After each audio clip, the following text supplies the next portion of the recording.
Have you ever felt creatively stuck? Like you're just trapped in a box that you built yourself?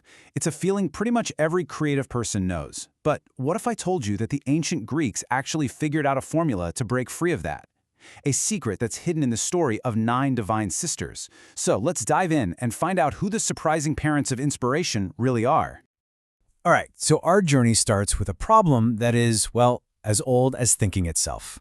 And that's the struggle we all have against our own logical brain. I mean, you know that feeling, right? You're trying to write a song, or paint something, or even just solve a tough problem.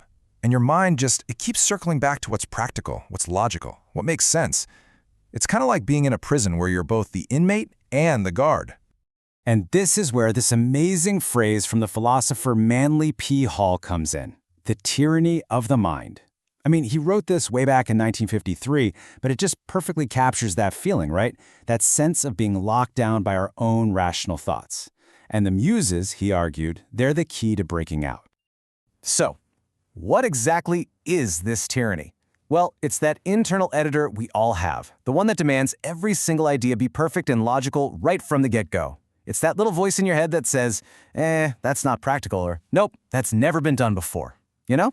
This need to keep everything in a neat, tidy little box, that is the absolute enemy of raw, brilliant inspiration.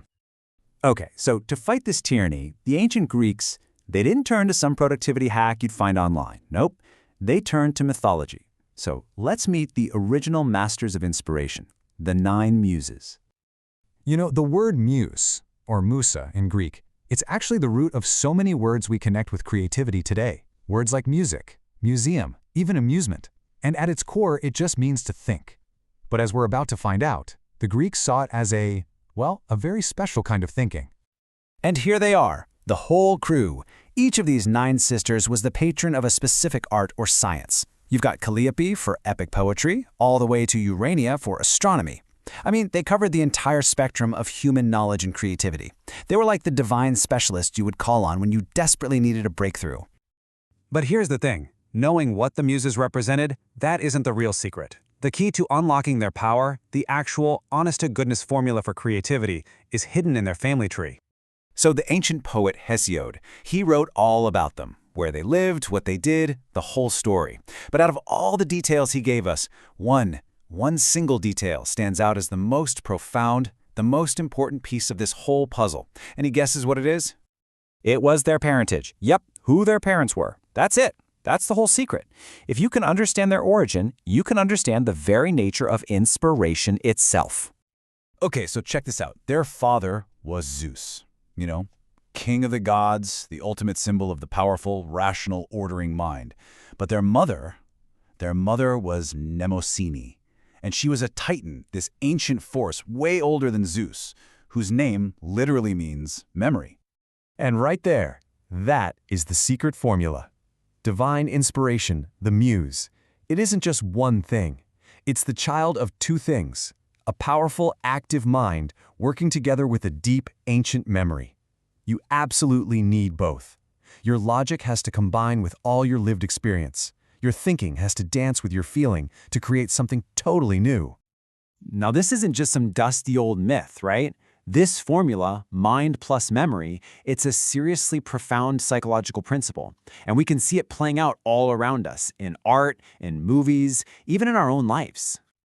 Okay, let's start with this kind of paradoxical idea, the concept of lying to tell the truth. It sounds weird, but artists do this all the time. They use fiction, something that isn't real, to get at a much deeper, more profound reality. Take this amazing quote from Frida Kahlo about her husband, the muralist Diego Rivera. She called him a liar, but a brilliant one. See, his powerful mind would invent these grand stories, these so-called lies, but by doing that, he was tapping into this deep well of collective memory and emotion, and a greater truth would always come to the surface. That right there is the muse at work, mind plus memory. All right, so this formula also shows up in what we could call the muse of necessity. You know what I'm talking about? It's that flash of inspiration that strikes when logic totally fails and you're forced to get creative just to survive. Just think about the movie Castaway. Tom Hanks is stranded. right? He's got these FedEx boxes that washed ashore. And what's inside? Videotapes, a party dress, stuff that is completely useless by any normal logic. That tyranny of the mind we talked about would just say this is all junk. But his desperation, it forces his mind to work with his memory of how things work in the world. And suddenly, videotape isn't just videotape anymore. It's rope. That mesh on a dress isn't for fashion. It's a fishing net. The muse shows up when necessity literally casts us away from our old, rigid ways of thinking. But as you can see from these examples, this isn't just some simple trick. The connection between your mind and your memory, that connection between you and your muse, it's a really personal and, yeah, often pretty complicated dance. You know, tapping into that creative wellspring, it isn't always this joyful, happy thing. For a lot of artists, it's a real struggle. It can be filled with this kind of beautiful sadness, a sense of longing for an inspiration that feels like it's just out of reach. The poet Donald Justice just captured this feeling perfectly in his poem, The Telephone Number of the Muse. He paints this incredible picture of inspiration as like a former lover, someone whose voice you still recognize, but who is distant now, living a whole new life with other people. And he ends with this one just heartbreakingly beautiful line. It suggests he knows how to reach her, how to get that inspiration back, but it's not so simple anymore. It's a number he has to search for. And it perfectly captures the artist's constant and sometimes really painful search for that connection. So in the end, the muses, they aren't some goddesses on a distant mountain. They are the potential that exists inside of you, right now. They're the offspring just waiting to be born from that union of your thinking mind and your deep, lived memory. So I guess the only question left is, what will you let them create?